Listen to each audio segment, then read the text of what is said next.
Dans le secteur nautique, le Made in Italy connaît un succès toujours grandissant et ce yacht a été conçu et construit en Italie par un chantier italien et il est signé par un designer italien de renom. Découvrons et essayons le Cranchi 62.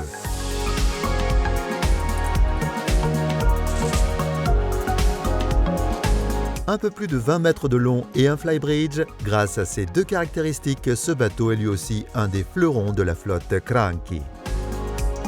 Le family feeling reconnaissable aussi sur les plus grands modèles de la flotte Cranchi, le 67 et le 78 conçus par le Centro Studi Ricerche Cranchi Yacht avec Christian Grande. La régularité du profil avec le plat-bord et le garde-corps circulant sur le même niveau de la poupe à la proue donne une touche d'élégance.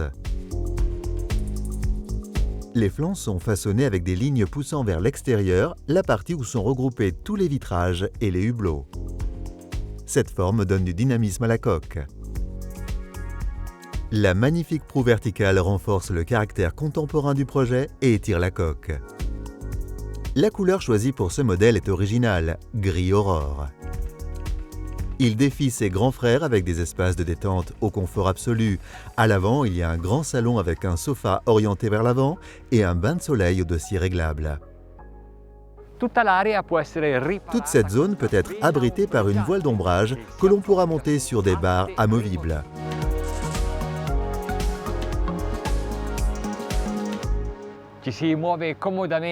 On se déplace confortablement de l'avant à l'arrière grâce à de larges passerelles protégées par le plat-bord et le garde-corps. Au-dessus, l'avancée du fly nous fait percevoir l'étendue du pont supérieur. Le pont supérieur est équipé d'un long meuble wet bar ou d'une kitchenette et d'une télévision. Autour de la table à rallonge, jusqu'à 8 personnes peuvent manger aisément grâce à 2 chaises pliantes. La table descend et se transforme en table basse.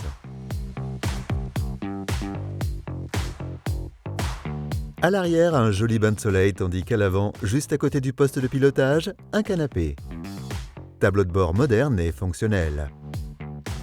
Le flybridge est recouvert d'un T-top en carbone avec ouverture centrale à lamelles et d'un toit extensible vers l'arrière. 2 escaliers symétriques mènent au club de plage, entièrement immergeable pour la mise à l'eau et le halage de l'annexe de 2,85 m.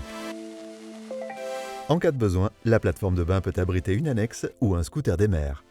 Dans le garage se trouve un jouet aquatique et des haut-parleurs et une douche ont été insérés dans le haillon. À l'intérieur du bateau, on remarque la capacité de Cranchi à interpréter un design contemporain de manière originale. Certains choix semblent emprunter un cadre résidentiel dont l'objectif est évident, créer un environnement de détente confortable et reposant.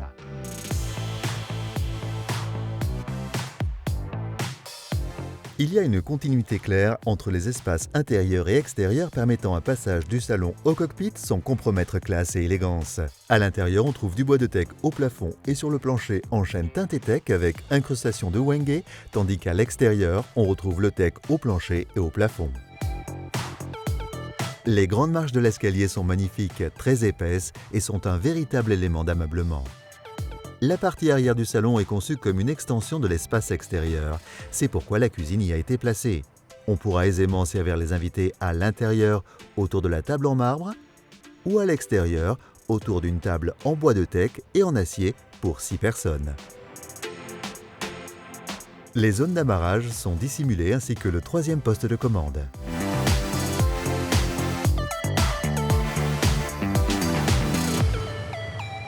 Le salon offre une atmosphère apaisante grâce aux couleurs et aux matériaux, tels que la moquette et le plafond laqué blanc. Le mobilier se compose de 2 canapés sinueux au ton clair et d'un meuble bas derrière lequel se trouve une télé escamotable. La timonerie est une zone technique, ainsi une cloison légère a été installée afin de diviser l'espace intérieur. Au poste de commande, 2 fauteuils et 2 écrans sur le tableau de bord, d'où il est possible de contrôler tout le bateau, y compris la domotique et le divertissement. La porte latérale est très utile. Une fois ouverte, elle permet de rafraîchir cet espace et il y a également une trappe contre-vent se trouvant au plafond. Le choix d'une proue verticale va au-delà des fins esthétiques. Cela permet de créer plus de volume sous le pont, où se trouvent 3 cabines et 3 salles de bain, en plus de la cabine d'équipage. La cabine propriétaire est située au milieu du bateau. En entrant, le lit n'est pas immédiatement visible, ce qui garantit une certaine intimité. Sur un des côtés, un dressing. Des plateformes en bois de teck forment une descente de lit originale entourée d'une confortable moquette. D'un côté, il y a un petit canapé de lecture, de l'autre, une commode très pratique. La cloison derrière le lit et la télévision est en bois de teck et elle a été façonnée afin de créer un effet 3D ondulé. La salle de bain est équipée d'une double vasque et de tous les équipements. À l'avant, la cabine VIP avec un meuble de toilette précédant l'accès au lit. Le cadre du lit et les tables de nuit sont recouverts de cuir. L'autre cabine invitée dispose de 2 lits individuels séparés, munis eux aussi d'une tête de lit en bois de teck avec effet 3D ondulé. Comme toutes les cabines, elle dispose d'une salle de bain privée. À l'arrière, la cabine d'équipage dispose d'un accès indépendant.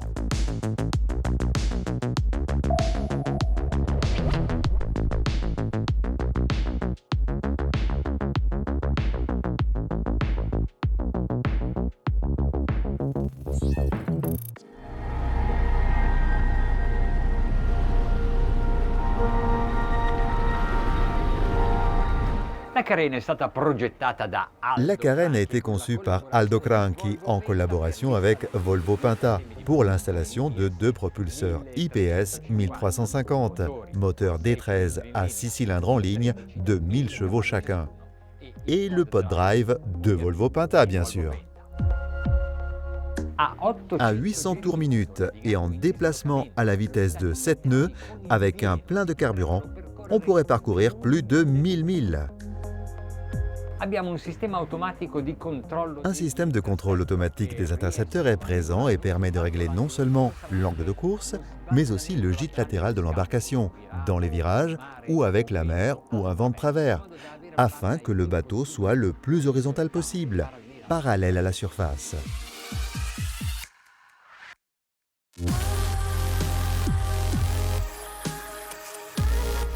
Le bateau est au planning à la vitesse de 13 nœuds.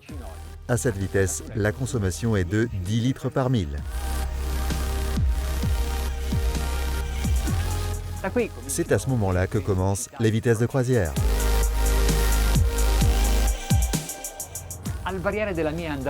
Au fur et à mesure que mon allure change, je remarque que la proue reste toujours juste posée à la surface de l'eau et que l'étrave reste évidemment à l'extérieur, comme elle doit l'être. Mais la coque également s'appuie à peine et maintient cette inclinaison, quelle que soit l'allure. Le système de contrôle des intercepteurs fonctionne à merveille. Je ne dois m'occuper de rien. Je ne dois rien faire d'autre que de regarder devant moi, de maintenir le cap et d'accélérer.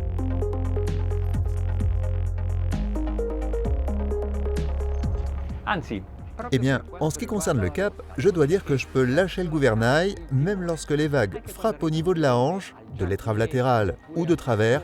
Si le bateau perd un instant sa direction, il la retrouve tout seul, automatiquement. Une manière très confortable de piloter. Une vitesse de croisière économique 17-18 nœuds et on est à 12 litres au mille. Superbe et vraiment très rapide dans ses changements de direction. Un coup de gouvernail et le bateau tourne aisément et rapidement. On n'a même pas l'impression de conduire un 20 mètres.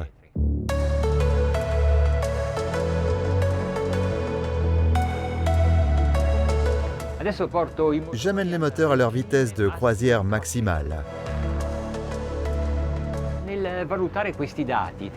Lors de l'évaluation de ces données, il faut garder à l'esprit que le bateau est plein de carburant et d'eau, qu'il est prêt à effectuer une longue croisière et qu'il est donc équipé de tout ce dont on a besoin. Équipement, ameublement, tout. 2100 tours minute, vitesse de croisière de 22,6 nœuds. La consommation de carburant de 13 litres au 1000. Explorons les performances maximales de ce Cranchi 62 62.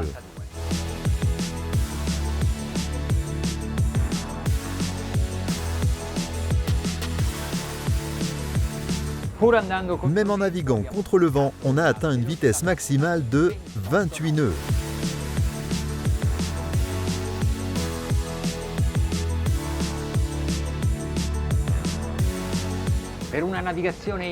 Pour une navigation en toute sécurité, à partir de ces écrans, y compris par le biais des alarmes, on peut vérifier que les hublots et les écoutilles sont toujours fermés. Ensuite, lorsqu'on arrive au port, en plus bien sûr du joystick pour faciliter les manœuvres, on dispose aussi d'un système de caméra permettant de surveiller tout le périmètre du bateau pour un amarrage encore plus sûr et plus facile. Bref, tout ce que la technologie et l'électronique mettent aujourd'hui à la disposition des yachts se trouve à bord du Cranchi 62.